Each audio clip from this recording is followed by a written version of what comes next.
पनी जो जो भूल पनी जो जो पुरखिंदने जोला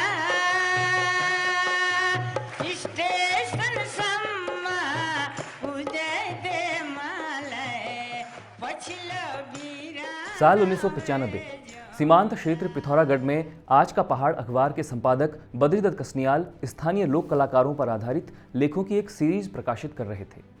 इस दौरान वो ऐसे कलाकारों की भी खोज कर रहे थे जिन्होंने एक दौर में तो प्रसिद्धि खूब पाई मगर अब गुमनामी की जिंदगी जीने को मजबूर थे।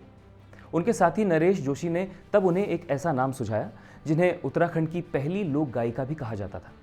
बद्रीदत्त कसनियाल और नरेश जोशी इस गायिका की खोज में निकल पड़े। वे जब क्वितड़ गांव पहुंचे तो देखा कि उस गायिका की आर्थिक स्थिति बेहद दयनीय थी और वो दिहाड़ी मजदूरी करने को मजबूर हो गई थी। कसनियाल ने उनसे लंबी बातचीत की और आज का पहाड़ में उनके बारे में एक विस्तृत लेख प्रकाशित किया। इस लेख में गुमनामी के अंधेरों में खो चुकी लोक गायिका को जैसे एक नया जीवन दे दिया और पहाड़ की जनता के बीच उन्हें पुनर्स्थापित कर दिया। इसके कुछ ही समय बाद 14 अक्टूबर 2000 के दिन पिथौरागढ़ के छलिया महोत्सव में जब हजारों की भीड़ को संबोधित करते हुए इस लोक गायिका ने अपनी खनकती हुई आवाज में गुनगुनाना शुरू किया तो श्रोता जैसे मंत्रमुग्ध हो गए। गुमनामी के अंधेरों से निकलकर पहाड़ की उस बेटी ने अपनी गायकी की दूसरी पारी का आगाज पूरी धमक के साथ जिस गीत से किया उसके बोल थे,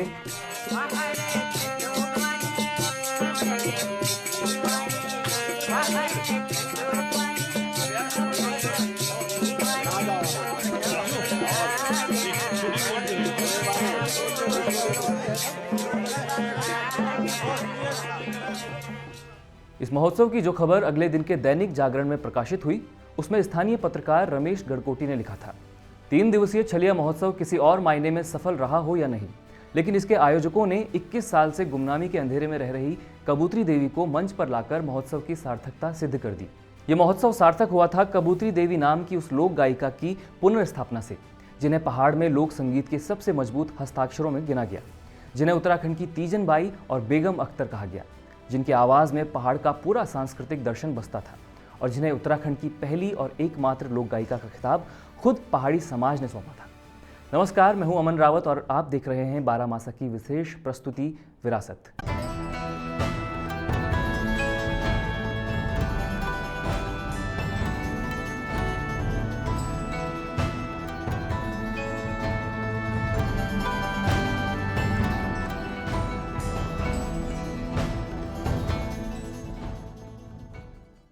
कबूतरी देवी का जन्म साल 1945 में उत्तराखंड के चंपावत जिले के दूरस्थ गांव लेटी में हुआ। देवराम और देवकी देवी के घर जन्मी कबूतरी अपने 10 भाई बहनों में से तीसरी संतान थी। यह आज़ादी से पहले का वो दौर था जब साक्षरता पिथौरागढ़, चंपावत जैसे सुदूर इलाकों में किसी सपने से कम नहीं थी। हालांकि कुछ स्कूल इन क्षेत्रों में खुल चुके थे, लेकिन उनका घनत्व इतना कम था कि स्कूल जाने के लिए 10-12 मील पैदल चलना आम बात थी। कबूतरी देवी के गाँव से भी स्कूल की दूरी करीब 14 मील थी, लेकिन इस दूरी को तय करने का अधिकार भी सिर्फ परिवार के बेटों को ही हासिल था। बेटियों को शिक्षित करने के लिए जब आज भी बेटी पढ़ाओ बेटी बचाओ जैसे नारे सरकार को गढ़ने पड़ते हैं तो ये कल्पना करना मुश्किल नहीं कि 1930 से 40 के दशक में देश के सीमांत क्षेत्र में कबूतरी देवी जैसी लड़कियां स्कूल क्यों नहीं भेजी गई होंगी। बहरहाल कबूतरी देवी को स्कूली शिक्षा तो नसीब नहीं हुई, लेकिन संगीत उन्हें विरासत में मिला था। पहाड़ पत्रिका में प्रकाशित एक लेख में डॉक्टर उमा भट्ट ने इसका विस्तार से जिक्र किया है। वे लिखती हैं कि कबूतरी के समाज में संगीत का माहौल था। उनके पिता देवराम दलित समाज से थे जिनका पारंपरिक व्यवसाय संगीत से जुड़ा था। हुड़किया, औजी आदि भूमिहीन दलित जातियां अपनी आजीविका के लिए चैत्र माह और शुभ कार्यों में सवर्ण जनों के घरों में जाकर ऋतु गीत सुनाया करती थी। स्त्री पुरुष दोनों की इसमें भागीदारी रहती थी।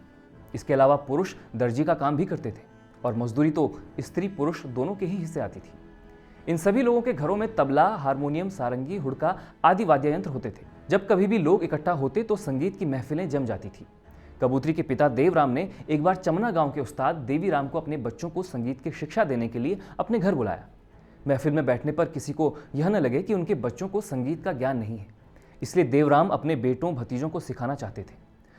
उस्ताद देवीराम, जिन्हें कई लोग संगीताचार्य भी कहते थे, 3 महीने तक उनके घर पर रहे। कबूतरी के जीवन में भी संगीत की नींव इसी वक्त मजबूत हुई। कबूतरी के पिता सारंगी बजाते थे, लेकिन गायन में उनकी पत्नी देवकी देवी उनसे ज़्यादा कुशल थी। देवकी ने अपने पिता से संगीत की शिक्षा ली थी।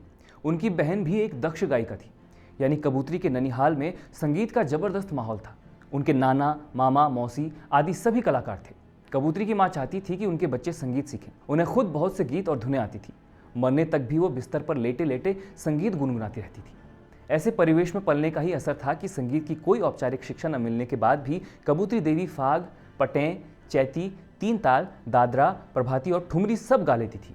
लोग जब अपने घरों में शादी, ब्याह, नामकरण, मुंडन आदि अवसरों पर महफिलें आयोजित करते थे तो स्थानीय कलाकारों को बुलाया जाता था। ऐसे ही एक कार्यक्रम में कबूतरी देवी को एक बार 25 पैसे इनाम में मिले थे। आगे चलकर जब भी कबूतरी देवी से पूछा जाता था कि उन्हें संगीत की शिक्षा कहाँ से मिली, तो इस सवाल पर हर बार वो एक ही जवाब देती थी, अपने घर से। कई बार वो अपने जवाब को आगे बढ़ाते हुए कहती थी कि मैंने संगीत की शिक्षा अपनी माँ से ली है। माँ ने अपने पिता यानी मेरे नाना से सीखा। मेरे नाना उस्ताद थे, उन्होंने परंपरागत रूप से संगीत सीखा हुआ था।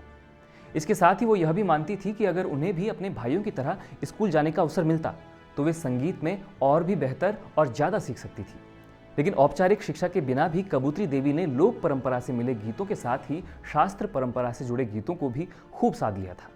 वो शादी ब्याह में गाए जाने वाले शगुन गीत यानी फाग, बसंत के आगमन में गाए जाने वाले चैतौल और जंगल के एकांत में गाई जाने वाली न्योली के साथ ही शास्त्रीय गीत भी गाया करती थी। कबूतरी देवी की आवाज़ को असल विस्तार, श्रोता और बड़े मंच उनकी शादी के बाद ही मिले और इसका पूरा श्रेय उन्होंने हमेशा अपने पति को ही दिया। उनके पति ने कैसे उन्हें एक स्थापित कलाकार बनाने में सहयोग किया, इसे समझाने के लिए पहले उस दौर की सामाजिक राजनीतिक स्थिति पर एक नज़र डाल लेते हैं। ये वो समय था जब 1962 में हुए भारत चीन युद्ध के बाद सीमांत क्षेत्रों में सांस्कृतिक कार्यक्रमों के जरिए राष्ट्रीयता का जमकर प्रसार किया जा रहा था। इसके लिए एक तरफ आकाशवाणी केंद्र खुल रहे थे जहां से लोकगीतों का प्रसारण होने लगा था, तो दूसरी तरफ गीत एवं नाट्य प्रभाग की स्थापना हो रही थी, जिसमें सभी वर्णों के लोग मिलकर सांस्कृतिक कार्यक्रमों में हिस्सा ले रहे थे। इसी माहौल से वो धारा भी निकली जिसमें मोहन उप्रेती, ब्रजेंद्र लाल शाह और तारादत्त सती जैसे लोगों ने लोक संगीत को एक नया आयाम दिया और कुमाऊं की सांस्कृतिक पहचान के रूप में स्थापित किया। पहाड़ी लोक संगीत, भूले बिसरे लोक गायकों और कबूतरी देवी जैसी नई प्रतिभाओं को इससे एक व्यापक फलक मिलने के रास्ते खुल गए थे। कबूतरी देवी की शादी को तब कुछ ही साल हुए थे। उनके पति दीवानी राम पिथौरागढ़ से लगभग 30 किलोमीटर दूर कुइतड़ गांव के रहने वाले थे और कबूतरी से 10 साल बड़े थे। ये उनकी दूसरी शादी थी जो 13 साल की कबूतरी से हुई थी। दीवानी राम ने 10वीं तक की पढ़ाई की थी और कुछ साल मुंबई में नौकरी भी की थी। इसके अलावा वो मुंबई, इलाहाबाद, कलकत्ता जैसे शहरों में खूब घूम चुके थे और एक बार तो विधायकी का चुनाव भी लड़ चुके थे। लोग उन्हें नेताजी कहकर पुकारते थे और उनकी पत्नी कबूतरी देवी भी उनका जिक्र ऐसे ही किया करती थी। दीवानी राम जब घर पर रहते थे तो कपड़ों की सिलाई का काम भी करते थे, लेकिन आमदनी कम ही होती थी। इसके चलते वो घर पर रुपया पैसा कुछ नहीं देते थे। इस कारण अक्सर कबूतरी देवी और उनके बीच लड़ाई झगड़े भी होते थे। लेकिन इस शादी से कबूतरी देवी के गायन को मंच तक पहुंचने के रास्ते भी मिले। दीवानी राम के चाचा यानी कबूतरी के चच्चा ससुर भानुराम सुकोटी लखनऊ में लोक निर्माण विभाग में नौकरी किया करते थे और आकाशवाणी के लिए पहाड़ी गीत भी गाया करते थे। वो जानते थे कि कबूतरी देवी का गला सुरीला है। ऐसे में उन्होंने दीवानी राम को सलाह दी कि वो आकाशवाणी के लिए कबूतरी की आवाज़ का टेस्ट कराएं। दीवानी राम ने उनकी बात मान ली और कबूतरी को लखनऊ ले गए। यहाँ पहुंचकर कबूतरी देवी ने आकाशवाणी लखनऊ में कई सारे पहाड़ी गीत उन्हें सुनाए। 28 मई 1979 को आकाशवाणी की स्वर परीक्षा उन्होंने पास की और पहला गीत आकाशवाणी लखनऊ में रिकॉर्ड किया। इसके बाद तो जैसे रिकॉर्डिंग का सिलसिला चल ही निकला। कबूतरी देवी ने फिर आकाशवाणी नजीबाबाद और रामपुर समेत कई अन्य केंद्रों में गीत रिकॉर्ड किए और अपनी सुरीली आवाज़ से सुनने वालों का दिल जीत लिया। कबूतरी देवी के चच्चा ससुर भानुराम सुकोटी खुद भी गीत लिखा करते थे, जिनमें से कुछ गीत कबूतरी ने भी गाए। आकाशवाणी के नजीमाबाद केंद्र से प्रसारित कार्यक्रम शैल संगीत से कबूतरी देवी की शानदार आवाज़ उत्तराखंड के गांव कस्बों में गूंजने लगी थी। उस दौर में रेडियो ही किसी कलाकार को स्थापित करने का सबसे सशक्त माध्यम था और इसमें कबूतरी देवी ने 100 से ज़्यादा पहाड़ी गीत गाकर श्रोताओं के बीच अपनी एक अलग पहचान बना ली थी। करीब 5 साल उन्होंने जमकर गाया और उनकी आवाज़ का जादू लोगों पर छाने लगा था। लेकिन वक्त ने एक बार फिर करवट ली और कबूतरी देवी को वापस गुमनामी की दुनिया में धकेल दिया। साल 1984 में उनके पति दीवानी राम की मौत हो गई और इसके साथ ही उनके गायन का सफ़र भी थम गया।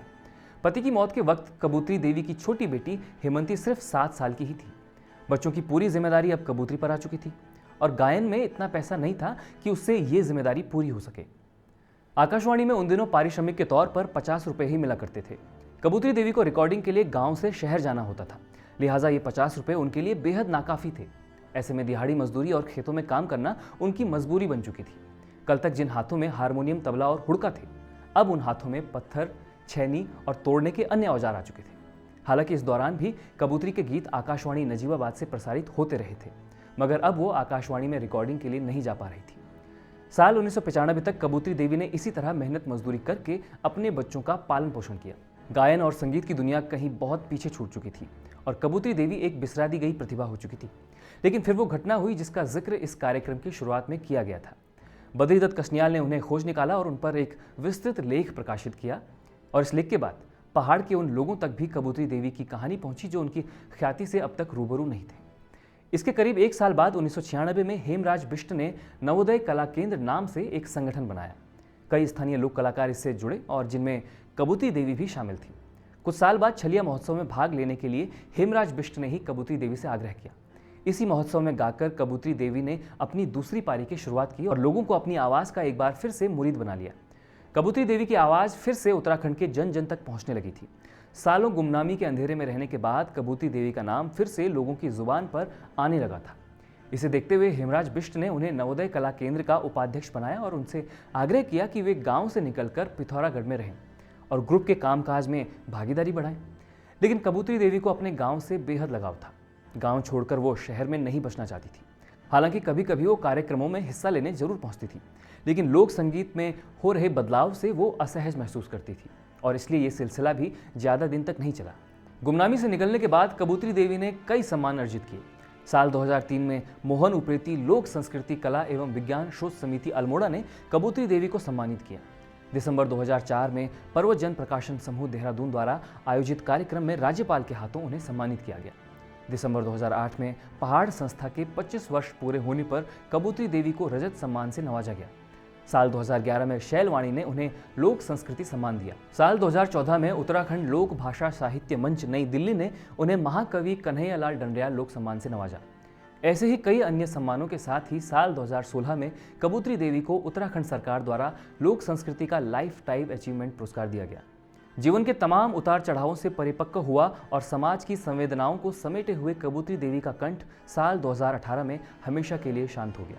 6 जुलाई 2018 के उस दिन कबूतरी देवी अपने गांव में ही थी जब उनके पेट में अचानक तेज दर्द शुरू हुआ। उस वक्त उनके साथ उनकी नातिन रिंकी के अलावा और कोई भी नहीं था। आस पड़ोस में खबर दी गई तो गांव के कुछ लोगों ने उन्हें पिथौरागढ़ के सरकारी अस्पताल पहुंचाया। यहाँ बात नहीं बनी और डॉक्टरों ने उन्हें तुरंत हल्द्वानी ले जाने को कहा। जिला प्रशासन को सूचित किया गया तो उनके लिए हेलीकॉप्टर की व्यवस्था भी हो गई, लेकिन खराब मौसम के चलते हेलीकॉप्टर उड़ान न भर सका। पिथौरागढ़ के उसी सरकारी अस्पताल में 7 जुलाई 2018 के दिन पहाड़ की पहली लोक गायिका ने अंतिम सांस ली। उनकी बेटी हेमंती ने ही उनका अंतिम संस्कार किया और सैकड़ों लोग उनके अंतिम दर्शन में शामिल हुए। कबूतरी देवी के गीतों का अब तक भी संकलन नहीं हो सका है। हालांकि अलग अलग कार्यक्रमों में गाए गए उनके कुछ गीत यूट्यूब पर जरूर उपलब्ध हैं।